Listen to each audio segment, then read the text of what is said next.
Hello, this is Emily, and this is my video reflection for reflecting on educational psychology in GED 7825. I'm responding to prompt B, connecting theory and identity.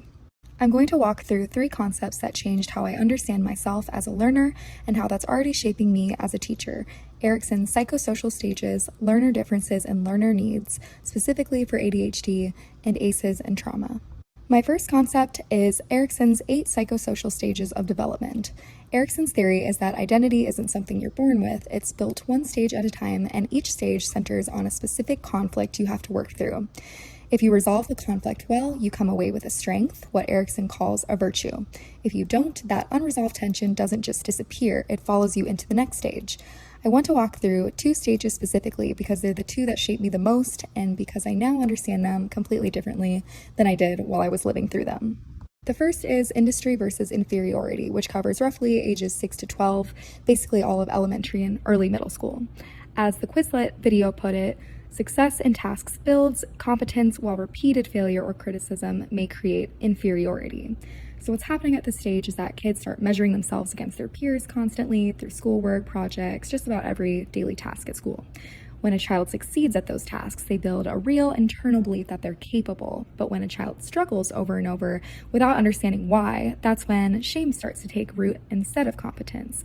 And that distinction, the struggling with an explanation versus struggling without one, is exactly where my story lives. Middle school math is where it got really bad. I constantly felt like everyone else was getting it faster than I did, the material, the pace, the whole process of just keeping up.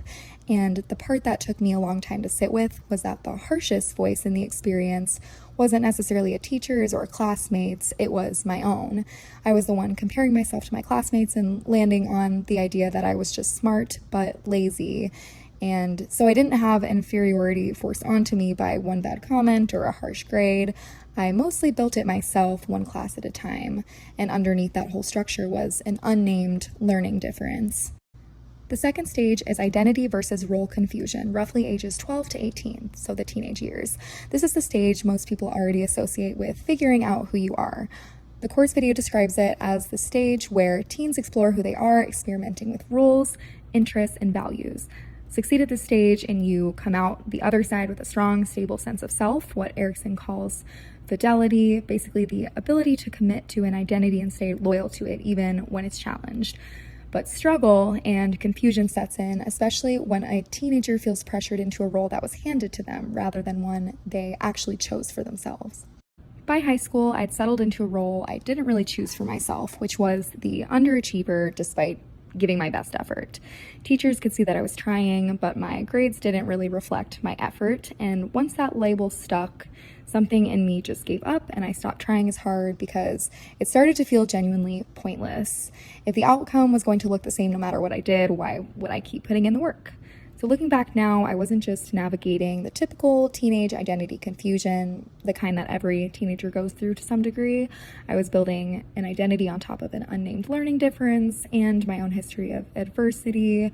Even when we struggle, we can adapt, heal, and move forward. Who we are is always becoming. I stopped trying at 15 because it felt pointless. It would be 7 more years before I understand what was actually underneath that giving up. But the idea that identity is never permanently locked in at any single age or stage is exactly why I wanted to open with Erikson before getting into what was actually going on for me underneath it all. My second concept is learner differences and learning needs, and I'm focusing this section specifically on ADHD because I didn't get diagnosed until I was 22. So everything in this section isn't abstract for me, it's the direct answer to the question my entire Erikson section just left hanging in the air.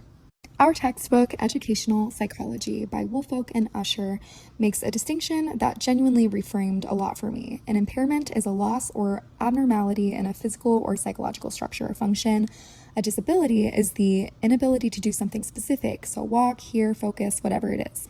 But a handicap is different from both of those. It's a disadvantage that depends entirely on the situation, not a fixed permanent trait of the person.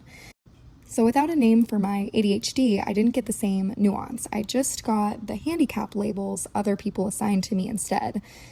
The textbook is also very direct about something I think is easy to misunderstand, which is that medication alone will not make this happen, meaning students with ADHD need direct instruction in academic and social skills, Those don't just appear because a diagnosis exists. They need real encouragement to persist through difficulty and to actually see themselves as capable, not just compliant.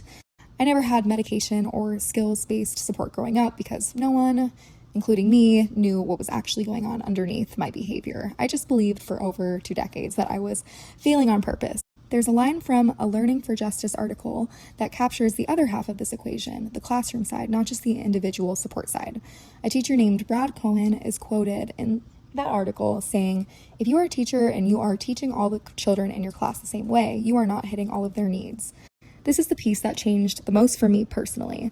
The textbook describes a therapy approach developed by David Nyland for working with kids who have ADHD. Instead of treating the ADHD as something located inside the child, something inherently wrong with who they are, Nyland helps kids externalize it completely. The book's own language is that things like trouble or boredom or ADHD itself become enemies of learning, not a core truth about the child's identity. The textbook includes a table of actual direct advice from real students with ADHD to their teachers, not researchers summarizing them in their own words. Reading it, I recognized my younger self almost immediately, especially in 2 lines: "Notice what I'm doing well and realize that I am intelligent." I spent 2 full decades believing the exact opposite of both of those statements, and when I really sit with that table, I don't see a list of complaints or accommodations. I see kids asking, just in the simplest possible terms, to be seen as whole, capable people. My third concept is ACEs and trauma, or adverse childhood experiences. I want to look through 2 different lenses in this section: what I've carried myself in a general sense, and what I learned much more directly working with older youth at a respite home. The Pine Tree Institute's summary of the original ACE study lays out just how common this actually is. The study tracked over 17,000 patients and found that more than 1 in 4 reported physical abuse in childhood, with similarly high rates for a range of other adversities. Higher ACE scores show what researchers call a dose effect, meaning the more adversity a person experiences, the higher their risk becomes for later health and behavioral challenges. The practical takeaway is that every single classroom has students affected by ACEs in some way, and a smaller number carrying very high scores. Psychiatrist Bessel van der Kolk says something in a Big Think interview that stuck with me, which is that trauma is so ubiquitous that if you think you've never seen it, you have not looked. Trauma gets stored in a primitive part of the brain, the part that's constantly automatically scanning for danger. After a traumatic experience, people often keep reacting to small, everyday stressors as if they're still in real danger, which can be anger, shutdown, what he calls hyperreactivity, even years after the original threat is completely gone. And critically, most people aren't even consciously aware that their present-day reactions are rooted in something from their past. Even without naming every single detail of my own experience, adversity touched my story quite a bit, not as one dramatic, singular event necessarily, but as something quieter that shaped how I cope, how resilient I had to become without anyone teaching me to do so, and how I related to stress and pressure long before I ever had the word resilience to describe any of it. Working with youth ages 12 to 18 in a respite home setting, high ACE scores weren't just a statistic. They showed up daily in real behavior and how much or how little a kid trusted an adult in the room, and how they responded to authority and structure. Van der Kolk's point that most people don't realize their reactions are rooted in their past explains a lot of what I watched happen there. This connects directly to what I learned about my own ADHD, even though the actual path there was completely different for me. Both of these experiences taught me the exact same underlying lesson, just from 2 different directions. Don't diagnose a kid's character based on their behavior alone. Ask what's underneath it first every time before you decide what a behavior means about who that kid is. About recovery, Van der Kolk says, "This is what happened to me, and I need to take care of the wound." My own adversity built resilience in me that I wasn't even aware I was building at the time. It just felt like survival. The kids I worked with at the respite home taught me to recognize that exact same pattern in them, which is not weakness, but survival happening in real time. That shift changes how I show up as a teacher in a very concrete way.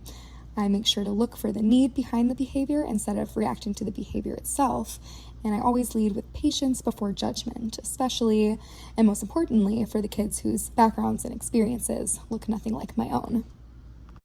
Looking back across all 3 of these concepts, Erikson, learner differences, and ACEs, the through line is exactly the same, even though each of them comes from a different corner of this course. The systems and stories surrounding a child shape who that child believes they are, long before that child even gets a say in the matter. I lived that reality without a name for it for over 2 decades. Now, as an educator, my job is to make sure the kids sitting in front of me don't have to wait 22 years for someone to actually notice what's going on underneath their behavior. That's what connecting theory to identity means to me by the end of this course, which is it's not just understanding my own story more clearly, it's using that understanding to see my own students more clearly too, especially the ones who remind me the most of who I used to be. And that's all I got. Thank you.